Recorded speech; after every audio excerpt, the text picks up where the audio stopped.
पिता का पुण्य काम आता है। इसीलिए कभी भी आशीर्वाद देने वाले लोगों पर विश्वास मत खोना। आशीर्वाद देने वाले उन भरतारों पर विश्वास मत खोना। न जाने क्या हो गया है मेरी भारत की युवा पीढ़ी को कि बड़े बूढ़ों को वृद्धाश्रम जाना पड़ रहा है। क्यों?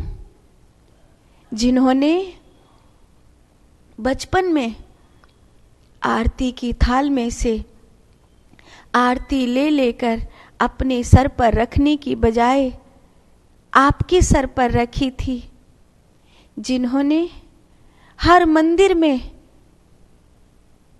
हर देहली पर आपके लिए दुआएं मांगी थी, आपके लिए प्रार्थनाएं करी थी, हर सत्संग में, हर मंत्र में आपके लिए सदा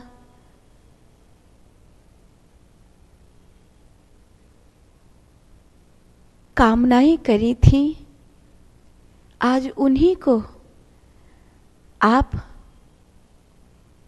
आंखों में अश्रु भरने के लिए मजबूर कर रहे हो। क्यों? क्यों आप अपने बूढ़े माता पिता की सेवा नहीं कर सकते? क्यों आप समाज के उन लोगों को जिन्होंने सदा आपको आशीर्वाद दिया है एक धन्यवाद भी नहीं दे सकते? मेरा भारत कहीं और जा रहा है। कोई विदेशी नवयुवक कह रहा था,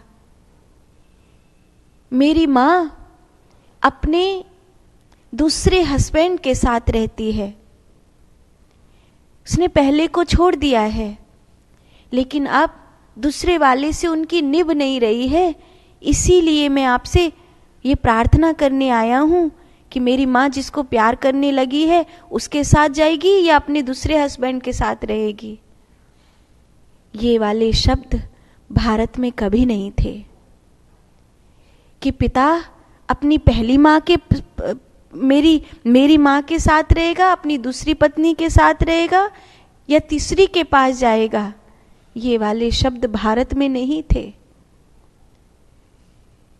क्या होता जा रहा है भारत को?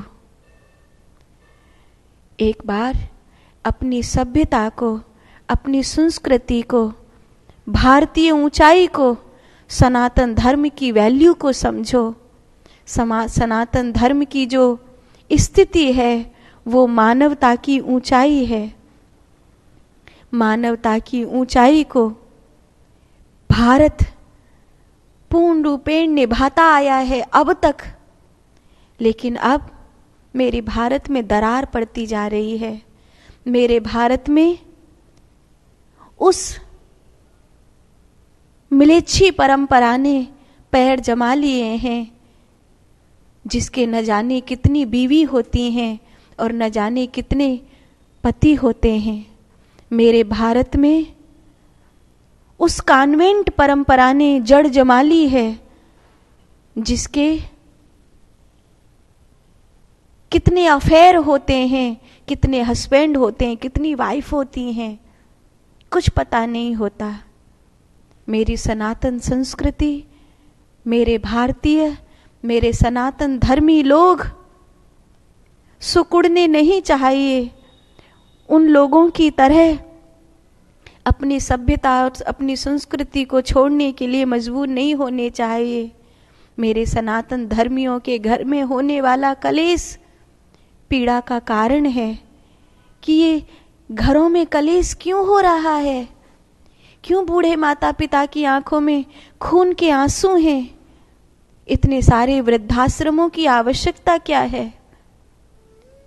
बड़े बूढ़े जाते थे लेकिन गुरु आश्रम में जाते थे साधना करने के लिए, संन्यास धारण करने के लिए, लेकिन अपनी बगिया को नहीं छोड़ते थे, ना उनकी बगिया उन्हें छोड़ती थी, क्योंकि वो उनके खिलाए हुए फूल हैं।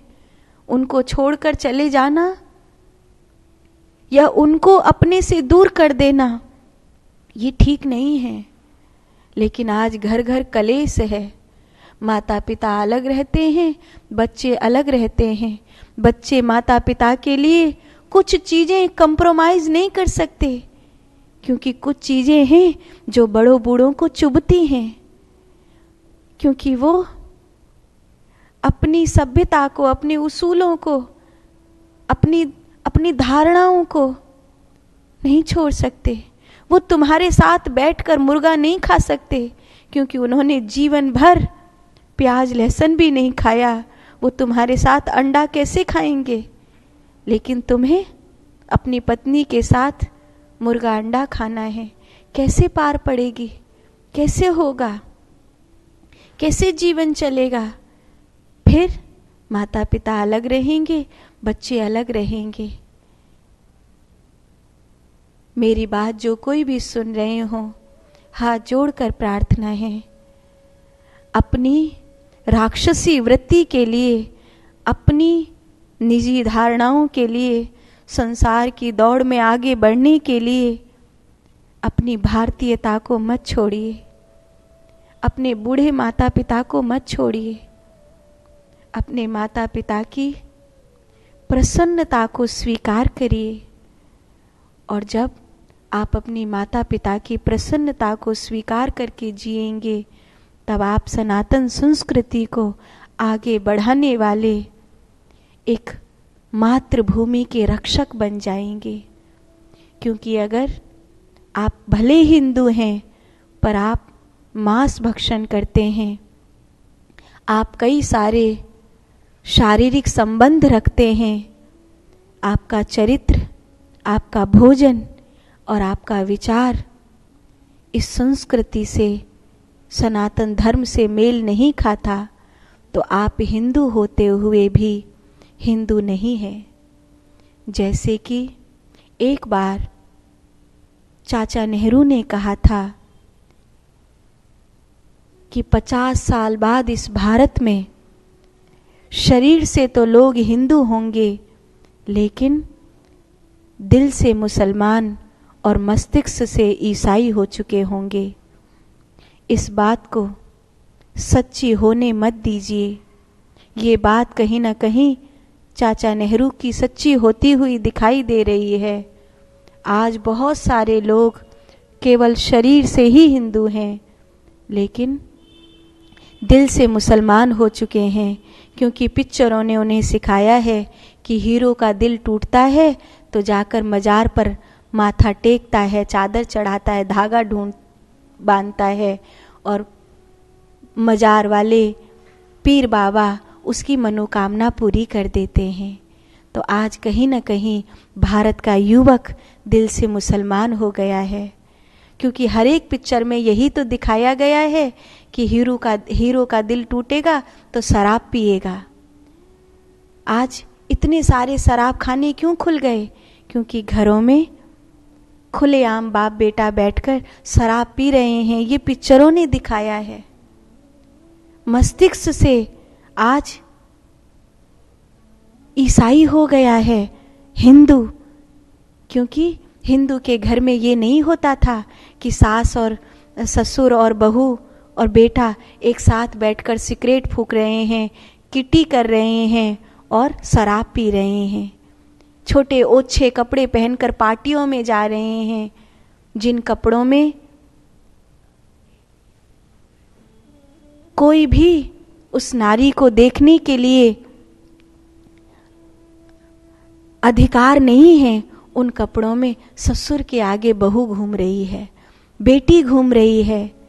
शरीर से तो हिंदू ही है, लेकिन बेटी कच्छा ब्लेजरी पहन करके बैठी है और बाप माँ सब हंसी मजाक कर रहे हैं, खाना खा रहे हैं। इतने छोटे कपड़े में मर्यादा रहेगी? विचार शुद्ध रहेंगे? आपकी भारतीय संस्कृति जीवित रहेगी? शरीर से ही हिंदू होंगे, लेकिन आपके आने वाली पीढ़ी हिंदू नहीं होगी।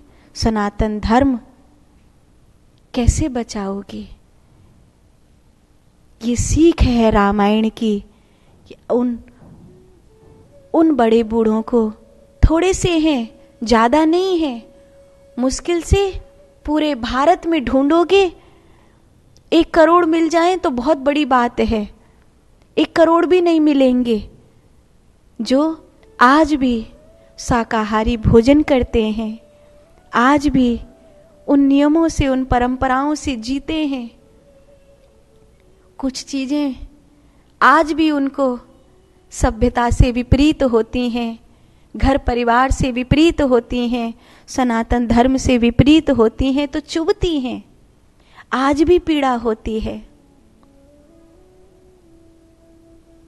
आज भी ये ख्याल आता है कि ऐसा क्यों। हमारे घर एक